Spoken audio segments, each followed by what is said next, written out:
So, a lot of you in the MTP server ask us what is the best bikes in every class. So in this video, we'll try and do a tier list of all the bikes that we think are the best and why.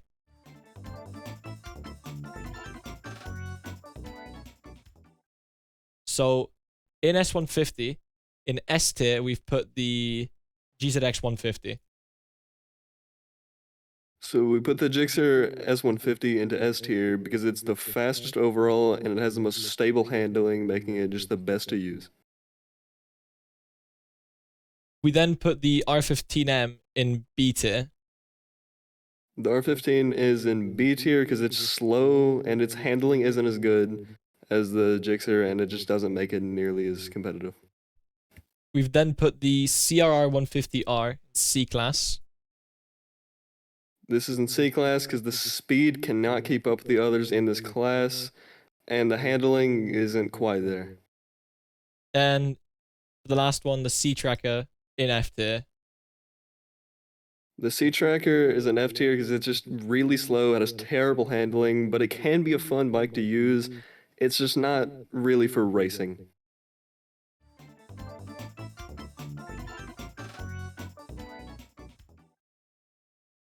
For the S250 category of bikes, we decided to put the Ninja ZX25R in S tier. We put it in S tier because it's better than all the bikes in its category with decent acceleration, decent handling, and a good top speed. We decided to put the CRR 250RR in A tier. We put it in A tier because it handles bad, but the acceleration makes it much better than the ZX25R, but it does have a weird gearbox and very bad grip on the tires. We decided to put the Ninja 250 FL in C tier. It's in C tier because it's just a mid bike, it's not fast, it's not very good at all, it has really bad turning and just not good top speed. And finally, we decided to put the YZR R25 in F tier.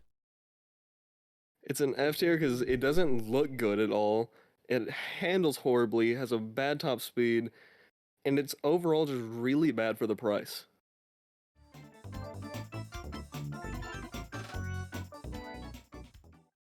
For the S600 category, we decided to put the Daytona in S tier. It's an S tier because it is very good overall for its price. It's pretty similar to the CBR 600 with minor advantages in some tracks. We then decided to put the CRR 600R in A tier. We put it in A tier because it's about the same as the Daytona, but it just handles slightly worse and it's a little bit slower. And finally, we decided to put the Yamaha in F tier. It's an F tier because it's just really bad and it's not good for the price. It's much worse than everything else in its category.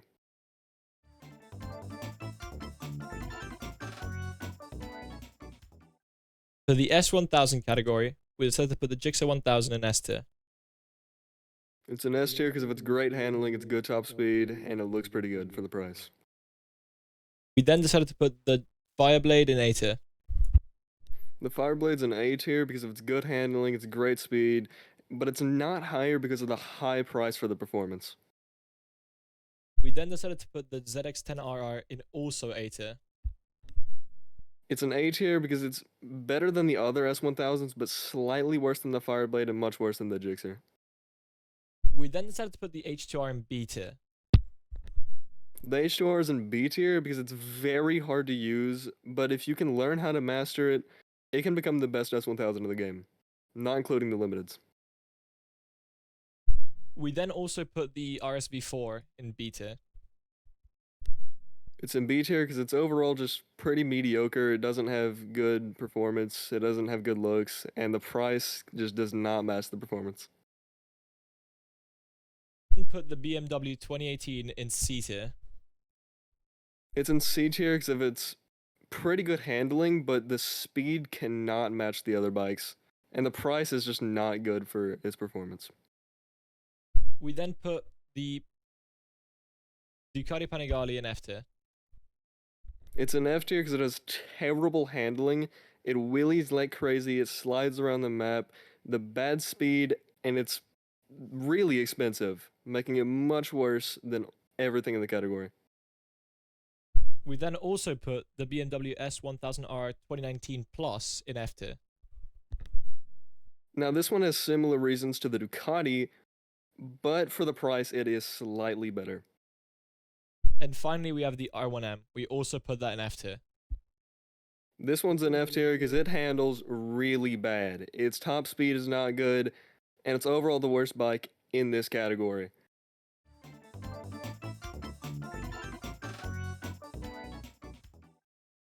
For the GP1000 bikes, we decided to put the KTM in S tier.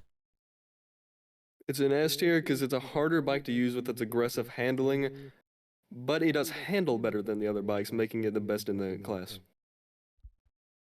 We then decided to put the Ducati in A tier. It's an A tier because it's easier to use, but it does have less grip and a little worse handling than the KTM. We then decided to put the Honda in B tier.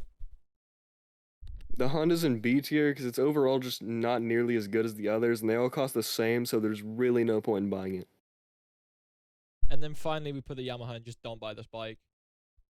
We put this here because it's just really bad. It has horrible handling, really bad top speed. It wheelies when it shouldn't. And we've also noticed a weird pattern in the game with Yamaha being the worst manufacturer of all of them. Mind you, these bikes are interchangeable, especially the KTM, Ducati, and Honda. Just don't buy the Yamaha.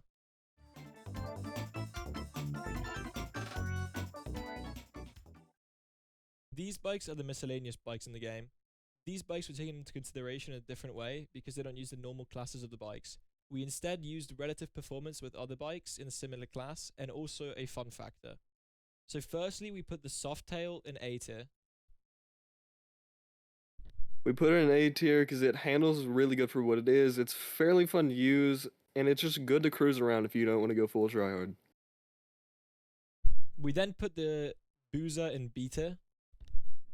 The Busa is in B tier because it can be decent, but it's really hard to use, similar to the H2R. But it's really just not worth that 700 million price point. In C tier, then we put the PXJ 600. This is in C tier because it's just a starter bike, but it is the better starter bike for the price, and it handles better. However, it's still known to be one of the worst bikes in the game. We then put the WKS in F tier. It's an F tier because it's the starter bike. It's horrible. It's just not good overall, but it can be fun to do challenges with. And then finally, we put the great, crazy MT09 in F tier. This thing's an F tier because it is horrible, and it costs a lot more than the other bikes in this category. It's just really not worth it to buy unless you're going to troll. And I mean, just look at what you can do. Finally, we have the Pulsar. We put this in why is it in the game? Because just why is it in the game? We put this here because it's a drag bike that can't even do drag races. It also can't turn, and it cannot accelerate without wheeling. It should not be in the game.